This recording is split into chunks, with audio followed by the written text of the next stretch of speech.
De Oséias, no capítulo 3, aleluia, capítulo 3 de Oséias,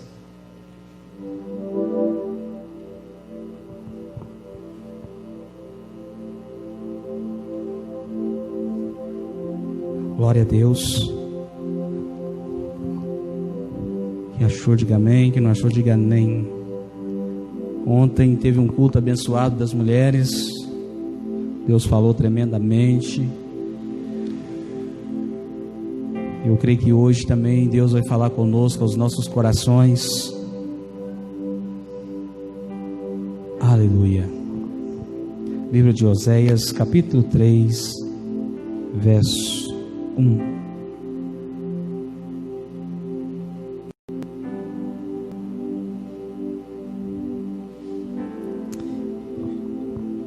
E o Senhor me disse: vai outra vez, ama uma mulher amada de seu amigo e adúltera, como o Senhor ama os filhos de Israel, embora eles olhem para outros deuses e amem os bolos de uvas. Pai Santo, Pai amado, peço ao Senhor agora que fala conosco através da Tua palavra, porque nós necessitamos ouvir a Tua voz, em nome de Jesus. Pode sentar glorificando o nome do Senhor. Queridos, esta é uma palavra muito conhecida do livro de Oséias, e aqui eu quero dar o tema para essa mensagem. Por que a nação sofre? Por que a nação sofre? Deus, Ele tem um compromisso com aqueles que tem compromisso com Ele. E aqui, quando nós vemos o contexto desta palavra, aqui vai falar de Oséias e uma mulher chamada Gomer. Oséias aqui representa Deus. Essa mulher Gomer representa Israel. E algo muito interessante que Deus fala para Oséias: Oséias, você vai lá no prostíbulo, você vai casar com uma mulher do prostíbulo, por nome de Gomer, e você vai ter filhos, e não vai impedir que essa mulher se prostitui. Difícil. Oséias poderia, Deus falado para ele pegar uma moça, algo para a vida dele diferente.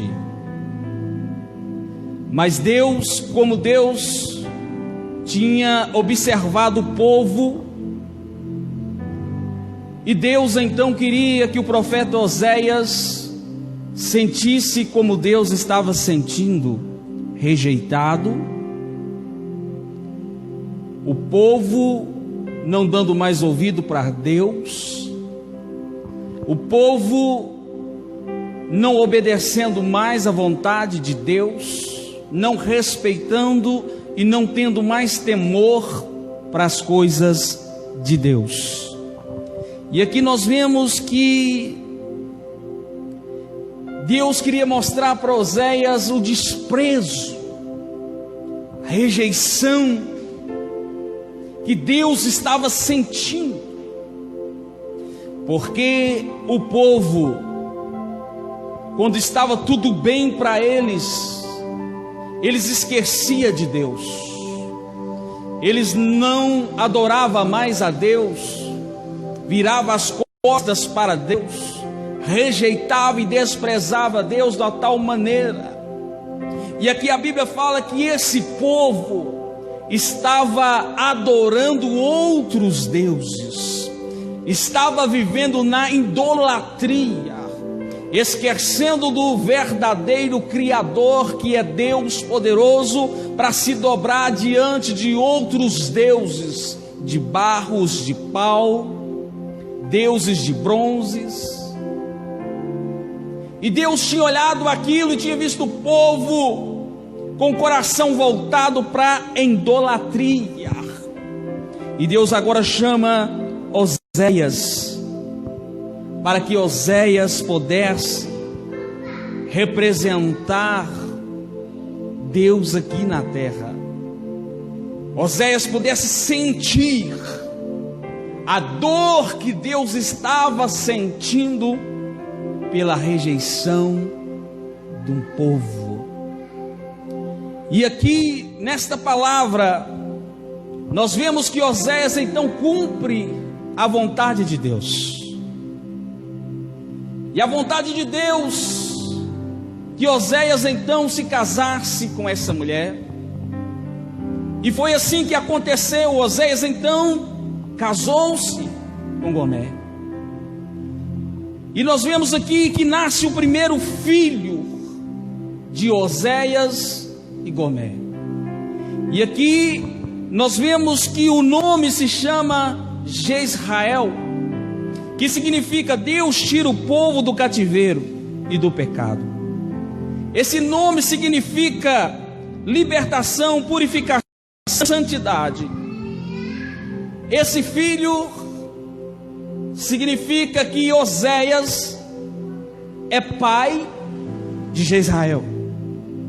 O primeiro filho que nasce aqui está significando a santidade de Deus. Aqui está significando a libertação do povo que está cativo. Aqui está significando que agora o povo está para ser liberto do pecado. O nome Jezrael. A Bíblia vai dizer em Amós 4, verso 12 assim: Deus fala para Israel: prepara, ó Israel, para encontrar com o Senhor teu Deus. Porque naquela época Deus queria que o povo se voltasse para Ele. A segunda filha, a Bíblia vai dizer aqui que nasce a segunda filha. Nasce-se essa filha que se chama Lo-Ammi, que significa não sois meu povo. Deus está dizendo que esta filha que nasce, o significado do nome Lo-Ammi, não sois meu povo. O que significa? Que Oséias não era pai dessa filha. Esta mulher cometeu um adultério e teve uma filha. Esta mulher, no momento, abandonou o seu marido e deitou com outro homem, e agora nasce essa filha Lo-Ammi, que tudo indica que Oséias não era o pai. Quando Deus está dizendo não sou o seu Deus, Deus está dizendo vós não sois meu povo e eu não serei o seu Deus. Significa rejeição de Deus para o povo, que Deus estava rejeitando o povo, porque era um povo que estava na idolatria, na prostituição, nos adultérios, e um povo homicidas. Aqui significa então que Deus agora está rejeitando esta menina. Significa isso, que essa é fruto do pecado, o fruto do adultério, o fruto que essa mulher teve do pecado. Quem está entendendo, dá um glória a Deus. A terceira nasce, desculpe, irmão, a segunda que se chama Lo-Ammi. A terceira se chama Lo-Ammi, a segunda se chama Ruama. Amém? Eu atropelei aqui o texto, mas a segunda se chama Ruama, que significa desfavorecida, mal amada. Tudo indica que Oséias também não era o pai desta menina. Tudo indica que Oséias não era o pai, porque o texto está dizendo mal-amada, desfavorecida. Significa o nome Ruama, que o povo estava cheio de pecado, um povo que não merece o favor de Deus e nem a misericórdia de Deus. O que é que está significando aqui? Que as traições de Gomer estão dizendo, cada uma, que o povo estava mais longe de Deus, mais afastado de Deus, mais atolado no pecado, mais atolado na idolatria, mais atolado na perdição. E aqui nós encontramos 3 filhos, só um do seu relacionamento fiel. E depois começou as traições. Muitas vezes, irmãos, quantas pessoas têm virado as costas para Deus, têm até caminhado um tempo com Deus, têm até buscado respostas de Deus, mas no determinado tempo, as pessoas, elas têm buscado prazeres, buscado os seus desejos carnais e cometendo um adultério, porque quando nós traímos Deus, nós estamos cometendo um adultério. Quando nós buscamos nossos prazeres, esquecemos de Deus, nós estamos cometendo um adultério contra Deus, quebrando uma aliança que nós fizermos com Deus. E olha, quando você vai ler para Oséias, depois de tudo isso, depois que Gomer agora abandona a sua própria casa, a sua família, e quando um determinado tempo que Gomer foi rejeitada, levaram Gomer para um grande leilão. Olha para você ver, irmãos, fez ela de um leilão. E naquele momento, quando estava leiloando Gomer, ninguém dava praticamente nada por aquela mulher. Um dava meio barril de cevada, outro dava um barril de cevada, mas ninguém dava uma peça de prata. Ninguém oferecia nada de valor para resgatar Gomer, porque Gomer estava para aquela nação como lixo. Gomer estava representando ali como algo imundo, que ninguém queria, que não valia nada, não prestava para nada. E no meio daquele leilão, Oséias oferece 15 peças de prata e oferece um barril de cevada e mais meio, e resgata Gomer novamente e leva para sua casa, provando o grande amor que ele tinha por Gomer. E sabe que isso representa, quando ninguém dá nada por nós, quando ninguém não dá nem um barril de cevada, Jesus veio para nos resgatar. Deus enviou Jesus para tirar daquele mundo das trevas, nos resgatar e dar uma chance para as nossas vidas. Quando nós pensamos que estava tudo perdido, que ninguém mais não nos amava, que agora nós estávamos rejeitados, Deus nos abraça novamente e nos traz novamente para os teus braços. E aqui nós vemos na história um amor tão grande de Oséias. Irmãos, já pensou uma pessoa ser traído 1, 2 ou mais vezes, e mesmo assim falar que amava aquela mulher, e mesmo assim com um gesto de resgatar aquela mulher no leilão? Eu acho, irmãos, que é quase impossível se o amor de Deus não tivesse com Oséias. E quantas vezes também, irmãos, Oséias também não indagou com Deus: Senhor, eu estou cumprindo a tua vontade, mas Senhor, o Senhor sabe, Pai, eu não estou aguentando mais. Olha para você ver, Senhor, o que está acontecendo. Sabe o que significava, irmãos, Deus, ou Oséias e Gomer?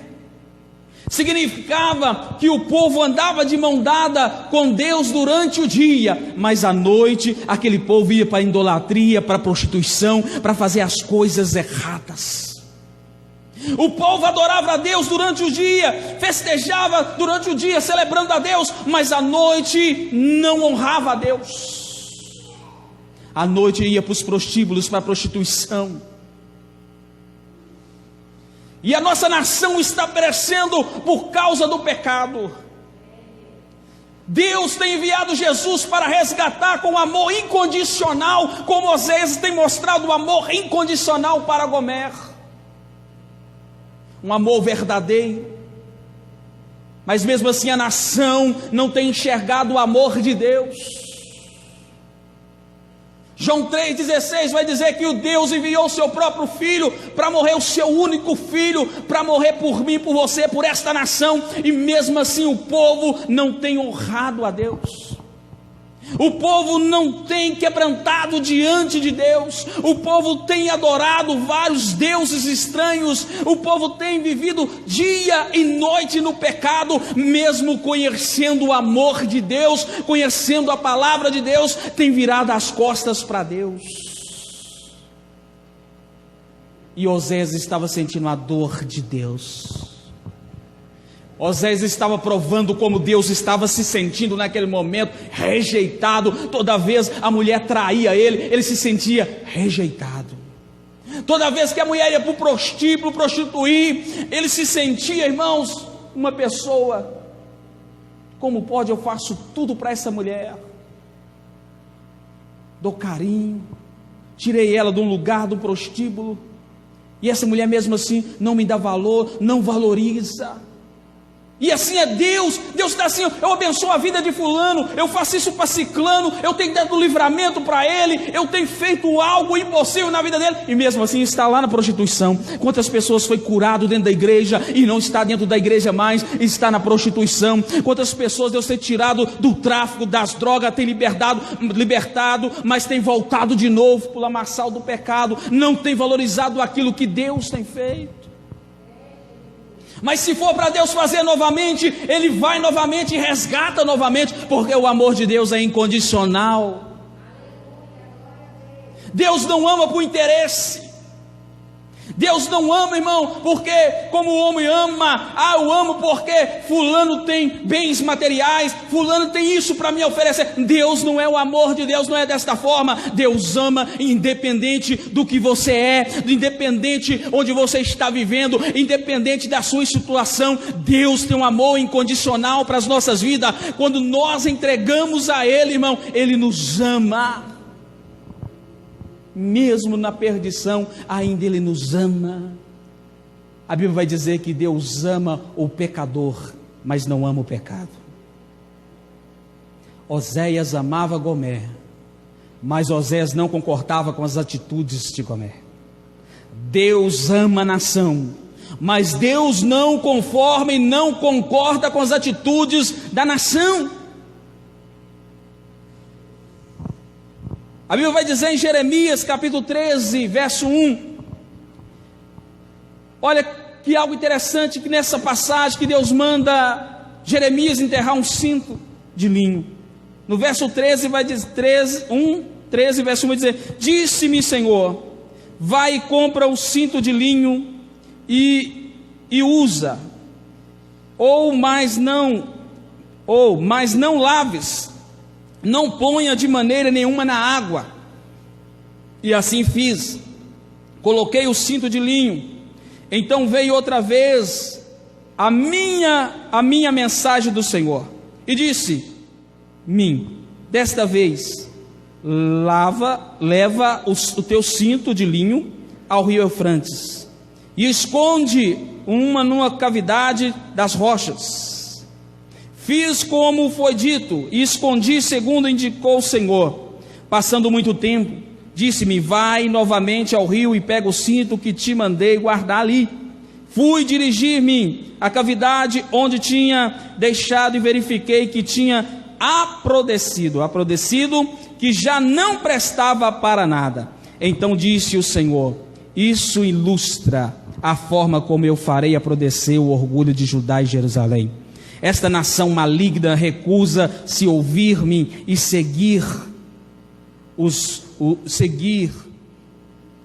ouvir e me segue.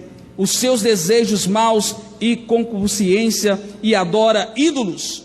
Por isso se tornará como esse cinto, sem valor nenhum. Porque assim como um cinto é coisa que está normalmente bem ajustada à cintura de uma pessoa, assim Judá e Israel me estava ligado. Diz o Senhor: era o meu povo, uma honra para o meu nome, mas depois desviaram-se de mim. Olha, irmãos, Jeremias enterra o cinto. Depois Deus disse para ele desenterrar. E quando ele olha o cinto estava podre. E Deus disse: olha, assim é o povo, estão apodrecido diante de mim, cheio de pecados, de desejos malignos, cheios de idolatrias. Assim é o meu povo que está diante de mim.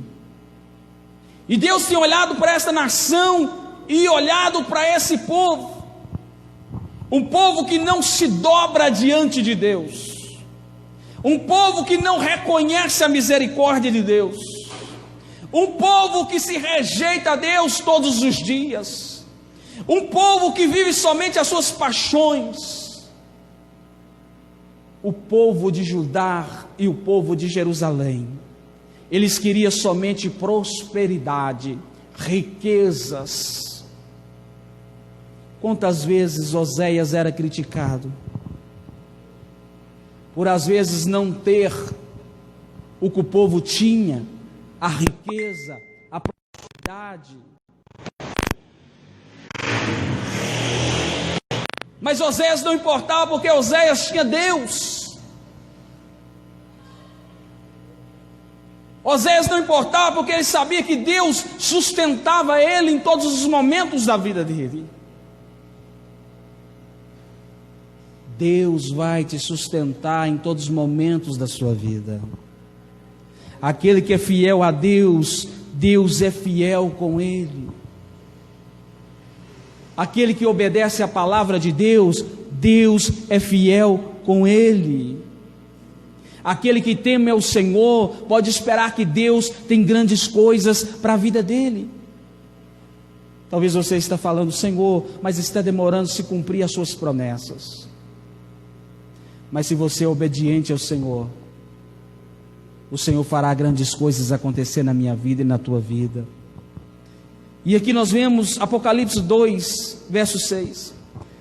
Deus diz para a igreja de Éfeso: conheça as suas obras.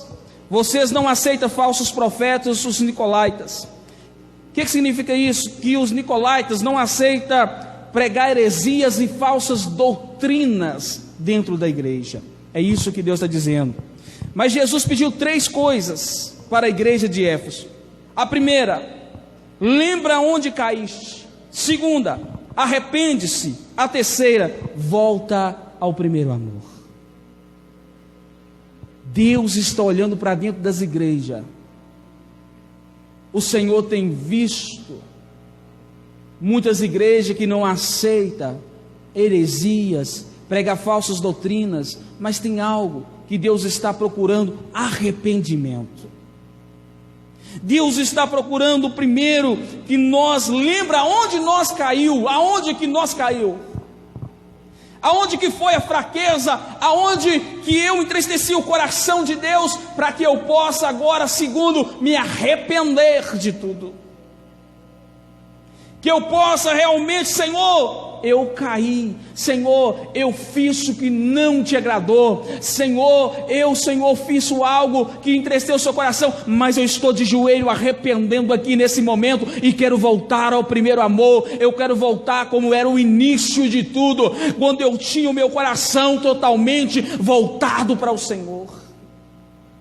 Porque muito coração está dividido, muitos corações estão divididos com o mundo e com a igreja, muitos corações estão divididos com a riqueza e com Deus, muitos corações estão divididos com os prazeres e com as coisas de Deus, e assim não vai. A Bíblia fala que a fonte não pode jorrar 2 tipos de água, ou vai jorrar limpa, ou vai jorrar suja.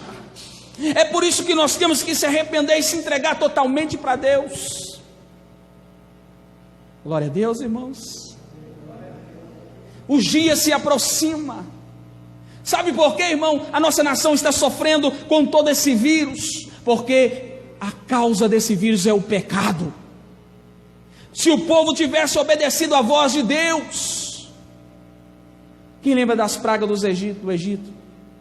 Enquanto estava desobedecendo a Deus, Deus estava enviando praga, maldição.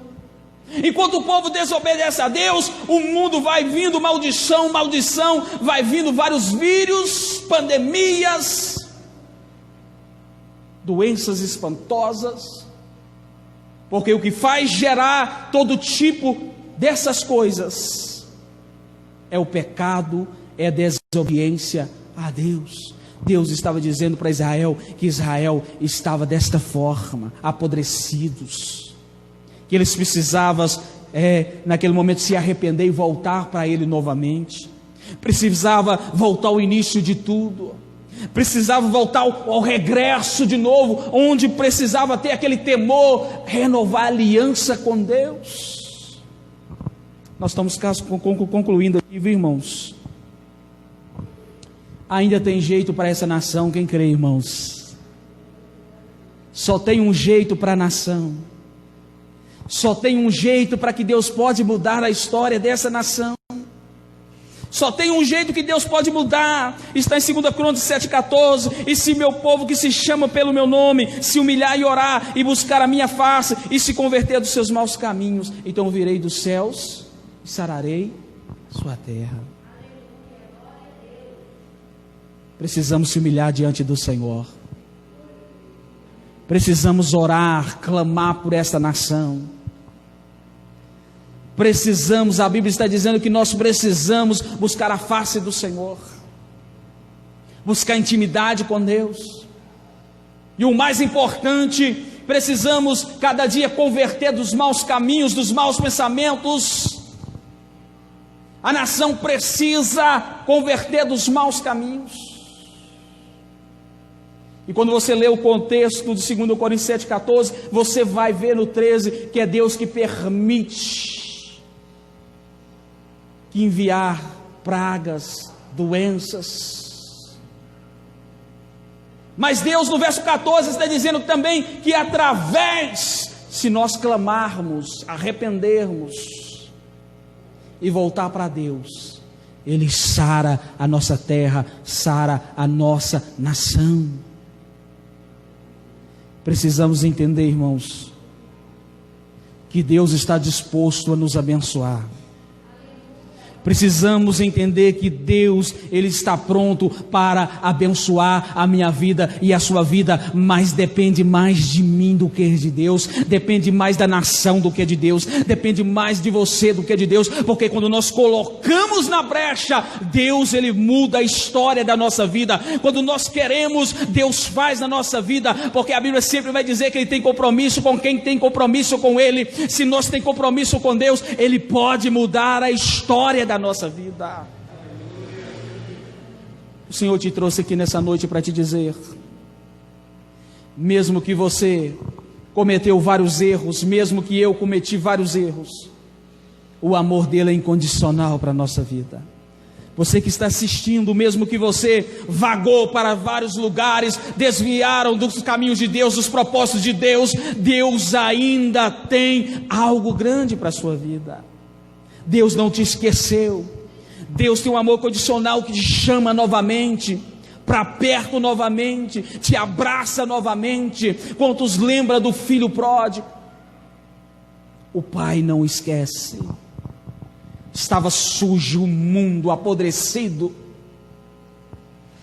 estava rejeitado pelo mundo, sem amigos.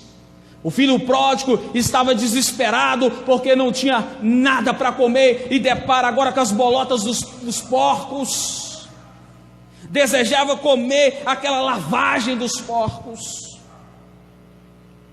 mas ele caiu em si mesmo, como diz a palavra. Naquele momento ele lembrou aonde ele errou e se arrependeu e disse: olha, quantos trabalhadores de meu pai estão comendo do melhor, quantos trabalhadores do meu pai têm uma cama boa para dormir, tem uma comida boa, tem um café, tem um almoço, tem uma janta, tem tudo de bom, e eu estou aqui perdido. Mas eu vou até o meu pai.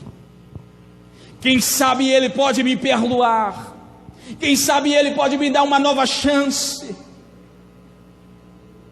Sabe o que acontece, irmãos? Muitas pessoas preferem morrer no mundo, muitas pessoas preferem ali desejar as bolotas da lavagem do que arrepender e voltar para Deus. Muitas pessoas preferem ser consumido pelas coisas do pecado e morrer sem Deus, do que reconhecer que Deus pode naquele momento libertar ele, transformar ele novamente e perdoar, porque Deus é misericordioso. O filho pródigo foi, andou, chegou sobre a porteira, o pai avistou e naquele momento, irmãos, saiu correndo, abraçou o pai, beijou o pai e disse: pequei contra o céu, pequei contra o Senhor, mas eu não sou nem digno de chamar teu filho, mas eu reconheço. Pai, me perdoa. E sabe o que acontece, irmãos? Você acha que o pai discutiu com ele? Você acha que o pai jogou algumas coisas na cara dele? Não. Sabe o que o pai fez? Primeira coisa, calçou os seus pés com sandálias novas. Depois pôs roupas novas também. Depois pôs um anel sobre o seu dedo, que o anel significava a honra novamente, que está dando a honra para o seu filho novamente. Aquilo que é filho, irmãos, jamais vai deixar de ser filho. Aquele que é filho jamais vai deixar de ser filho. Pode sair para o mundo, pode fazer o que for, mas quando se arrepende, continua sendo filho, a mesma coisa. E depois fez uma festa grande comemorando a volta, o retorno do filho que estava perdido, que ele pensou que estava morto. Porque Deus faz isso. E Deus, irmãos, é dessa forma. Como esse pai abraçou o filho e deu uma chance para ele, Deus também nos dá uma chance nessa noite, dá uma chance para esta nação novamente. O Senhor quer arrependimento, como Oséias pregava arrependimento, como Oséias falava: larga esses ídolos, larga agora a idolatria, larga agora o pecado, porque Deus tem algo para a sua vida, Deus tem algo novo para a sua vida, mas o povo desobedecia. Mas para aqueles que esperam no Senhor, irmãos, o Senhor tem grandes coisas. Fica de pé nessa noite. Eu quero orar contigo nessa noite. Feche os seus olhos. Quero louvar um louvor, enquanto nessa noite você pode refletir na sua vida.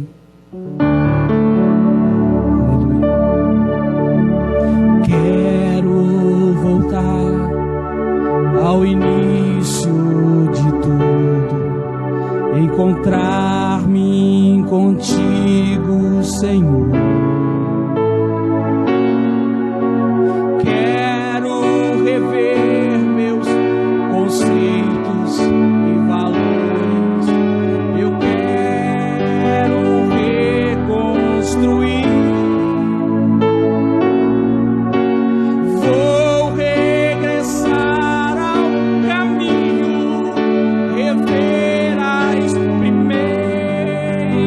Obras, Senhor.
amado, nessa noite, nós queremos voltar ao início de tudo nessa noite. Nós queremos voltar ao primeiro amor, Jesus. Que nessa noite o Senhor vem fazer algo grande na vida dos teus filhos nessa noite. Eu profetizo nessa noite, Jesus, que os teus filhos podem receber um milagre. Os filhos nessa noite podem ser cheios do teu Espírito Santo. Pai Santo, que nesta noite, Jesus, nós podemos voltar ao início de tudo, arrepender, Jesus, aonde nós caímos, Jesus. Que o Senhor vem nessa noite, Espírito Santo.